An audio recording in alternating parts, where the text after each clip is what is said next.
Good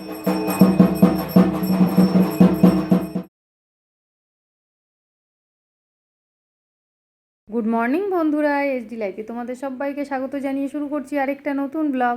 কেমন আছো তোমরা সবাই? আশা করি ভালো আছো, আমিও ভালো আছি। তো দেখো বন্ধুরা, এখন তো নিম্নচাপ চলছে, এখন বৃষ্টি হবে সমানে শুনছি নাকি, সেই সোমবার পর্যন্ত হবে। তো যাই হোক, এদিকে তো বৃষ্টি পড়ছে, ওদিকে কিন্তু বাকি সকালবেলায় বাসি কাজগুলো সব আমার সারা হয়ে গেছে। এখন দেখো আমি রান্নাঘরে চলে এসেছি, আর রান্নাঘরে এসে কিন্তু ভাত নামিয়ে নিয়েছি আগেই। আর এইখানে দেখো তোর কুচিয়ে এটা নুন দিয়ে চটকিয়ে জল দিয়ে ধুয়ে কিন্তু আমি চিপে এর মধ্যে তুলে রেখে দিয়েছি। আর আজকে তো আর অন্য কিছু করব না, কেননা আজকে যেহেতু আমি উপোস করব, এই ভাদ্র মাসের লাস্ট শনিবার আর কি। তো সেই কারণে কাল আমি ওদের জন্য ডিমের ঝোল রান্না করে ফ্রিজে রেখে দিয়েছি। তো আমি এখন এই ভাত করেছি আর এই থোড় ছেঁচকিটা করব। আর ওদিকে ডিমের ঝোলটা ওরা বাপ ছেলে দুজনে মিলে যখন খাবে তখন বার করে ফ্রিজ থেকে একটু গরম করে নেবে, তাহলেই ওদের খাওয়া হয়ে যাবে। আর আমি যেহেতু উপোস, আর বড় ঠাকুরের পুজো তো সেই রাতে হয়, আর যতক্ষণে আমার পুজো হবে ততক্ষণে কিন্তু রাতে খাওয়ার টাইমও হয়ে যাবে। তো সেই জন্য আমার খাওয়ার আজকে আর কোনো ঝামেলা নেই। তো যাই হোক বন্ধুরা, দেখো আমি কিন্তু কড়াইতে আগে তেল দিয়ে তারপরে একটু শুকনো লঙ্কা আর একটু সর্ষে ফোড়ন দিয়ে দিয়েছি। দিয়ে ওই চটকিয়ে রাখা থোড়টা কিন্তু এর মধ্যে দিয়ে দিলাম। চটকিয়ে রাখা বলতে জলটাও তো চিপে নিয়েছি। তো যাই হোক, দেখো আগে যেহেতু আমি একটু নুন দিয়ে চটকিয়ে নিয়েছিলাম, তো সেই জন্য ওর মধ্যে অল্প করে একটু নুন দিলাম আর হলুদ দিয়ে দিলাম। এর মধ্যে তো আর কিছুই মশলা যায় না, তোমরা তো জানোই নিশ্চয়ই। তো এইভাবেই নাড়তে নাড়তেই থোড়টা রান্না হবে। তো থোড়টা প্রায় আমার হয়েই এসেছে, দেখো এর মধ্যে আমি একটু চিনি দিয়ে দিলাম। এই রান্নাটার মধ্যে কিন্তু চিনিটা ছাড়া একদম অসম্পূর্ণ। যত ভালো করেই তুমি রান্না করো না কেন, একটু মিষ্টি না দিলে কিন্তু এটা খেতে ভালো লাগে না একদম। আমি কিন্তু রান্নায় খুব একটা মিষ্টি দিই না, কিন্তু এই রান্নাটাতে মিষ্টি না দিলে কিন্তু খেতেই ভালোই লাগবে না, মানে টেস্টই আসবে না। তো সেই জন্য একটু চিনি দিয়ে দিয়েছি অল্প করে। তো দেখো হয়ে গেছে কিন্তু থোড় ছেচকিটা আমার, নামিয়ে নিলাম। তো আজকে তো রান্না এই পর্যন্তই, আর তো কিছু রান্না করব না। আর এদিকে দেখো থোড় ছেচকিটা হতে হতে কিন্তু আমি ওদিকে গ্যাস ট্যাসগুলো মুছে নিয়েছিলাম। তো ঝুড়িটা এখানে রাখা রয়েছে, ঝুড়িটা দিয়ে এখন আপাতত ঢাকা দেবো যেহেতু গরম আছে। যেহেতু রান্নার কোনো সেরকম ঝামেলা ছিল না, সেই কারণে থোড় ছেচকিটা রান্না হতে হতেই কিন্তু আমি গ্যাস ট্যাসগুলো মুছে নিয়েছিলাম। আর এখানে দেখো এটা আমার গুটিয়ে রাখা হয়নি, গুটিয়ে রাখি। এবার গিয়ে ঘরগুলো মুছবো, মুছে তারপর আমি স্নান করতে যাব।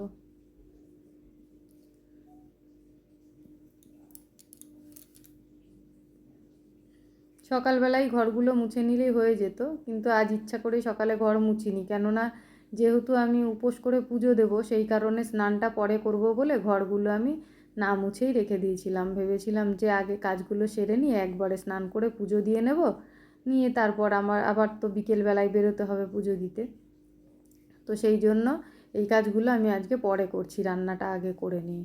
তো দেখো আমি এখন ঠাকুরের বাসনগুলো মাজতে বসে গেছি। ঠাকুরের বাসনগুলো ধোয়া হয়ে গেলে আমি যাব স্নান করতে। তো দেখো বন্ধুরা, ঘরের সব কাজই আমার হয়ে গেছে। আর এইদিকে দেখো ঠাকুরের বাসন কটাও আমি ধুয়ে রেখে দিয়েছি।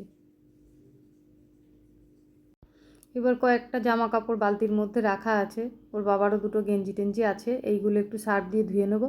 আর কাল জানো তো ছাদে জামা কাপড় বিকেলবেলায় মেলে এসেছিলাম, পরে আবার বৃষ্টি হয়েছে, ওগুলো ভিজেছে। তো সেইগুলো আর তোলা হয়েছিল না। আমি ভাবলাম যে বৃষ্টির জল যখন পড়েই গেছে, আর একবার তাহলে ধুয়ে তারপরে আজকে ভাইয়ের ছাদে মেলে দিয়ে আসবো। ভাইয়ের ছাদটাতে তো ওপরটাই ঢাকা আছে, জল পড়বে না। এবার সারাদিন ধরে শুকাক, কেননা আজকেও সারাদিন বৃষ্টি হবে শুনলাম। তো যাই হোক বন্ধুরা, দেখো আমি কিন্তু স্নান করে পুজো দিয়ে চলে এসেছি। ছাদে এসে জামা কাপড়গুলো আমার মেলা হয়ে গেছে। তো একটু এদিক ওদিক করছি, কেননা এখন আর কোনো চাপ নেই, আর সেই 4টের সময় কি 4:30 সময় যাব আমি পুজো দিতে। তো সেই জন্য ভাবলাম যে একটুখানি সময় কাটিয়েই যাই ওপরে। দেখতে বেশ ভালোই লাগে চারিদিকটা। বৃষ্টিটা যতটা অস্বস্তিকর লাগে যখন পড়ে এদিক ওদিক, ততটাই দেখতে কিন্তু ভালো লাগে।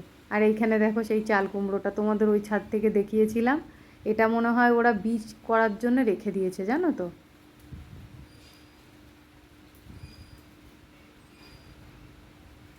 ওই দেখো ওইখান থেকে আমি তোমাদের সাথে কথা বলি, ভিডিও করি ওই ছাদের থেকে। তো বন্ধুরা দেখো আমি চলে এসেছি মন্দিরে পুজো দিতে।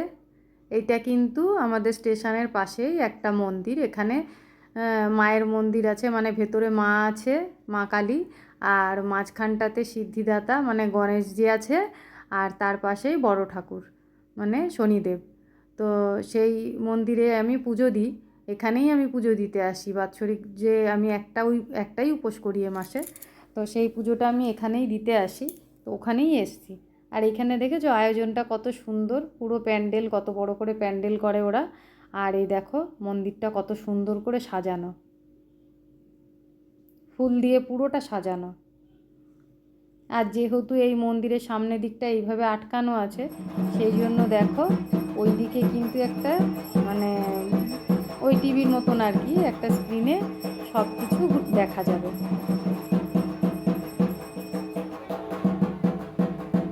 ওই দেখো ওই দিকটাতে, আর কত সুন্দর দেখো লাইট ফ্যান ট্যান সব কিছু লাগানো আছে। তারপরে চেয়ার পাতা আছে, যারা উপোস করেছে সব আমরা চেয়ারেই বসে আছি। তো আয়োজনটা খুব সুন্দর করে আর কি। তো বন্ধুরা এখানে পুজো দিয়ে তারপর আমি এখান থেকে একটু প্রসাদ খেয়ে তারপরে বাড়ি যাব। আর আমার বাড়ি যেতে যেতে তো বেশ প্রায় 9টাই বেজে যাবে। আজ হয়তো বাড়িতে গিয়ে রান্না বান্না আর করা হবে না, দেখা যাক। এখান থেকে তো প্রসাদ নিয়ে যাওয়ার কথা আছে।